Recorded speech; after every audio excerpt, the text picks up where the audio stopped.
আচ্ছা কোনছে আল্লাহ বড় না মানুষ বড়? ধরো গাদা, তুই কার হাতে কার জোড়া দেশ? কোড়ায় আল্লাহ আর কোড়ায় মানুষ। যেটা কবার কইছে ওইটা কন। আল্লাহ বড় না মানুষ বড়?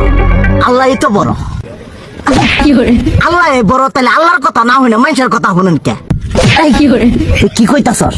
কি আর আল্লাহর কথা মানে না মানুষের কথা মানে? হ্যাঁ, কি আর মানুষের কথা শুনেন তাই না?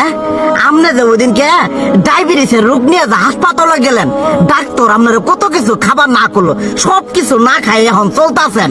তাহলে আল্লাহ যে আপনারে কইছে যে হারাম খাবার না, সুদ খাবার না, কই আপনি তো কাম কাজ বাদ দিয়ে এলাকার মধ্যে টাকা পয়সা না গায়ে খালি ওইলে দিয়েই খান, নিজেরা টেও হালাল ভাবে কামাই করেন না, ওই সুদও তো না কয়টা টিয়া করে লাভ আহে ওইলে দিয়ে দিয়ে চলেন আর পেটা বড় বানাইছেন।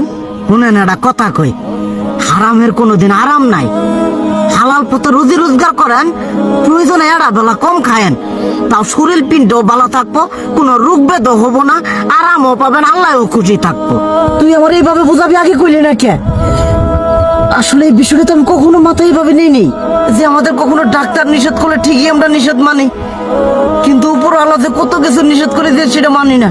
আর এই যে হারাম পথে টিয়া পয়সা কামাই করতেছেন, শরীরের মধ্যে দুনিয়া রোগ বেত হয়েছে, দেখা যাইতেছে যা টিয়া হারাম পথে কামাই করতেছেন তার তো বেশি টিয়া মনে করেন জ্বলে যাইতেছে গা বেশি।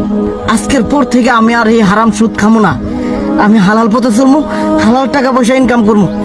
এতে করে যদি একবেলা কমও খাইতে হয় তবুও খামো, তবু আমি আর এই হারাম পথে চলবো না।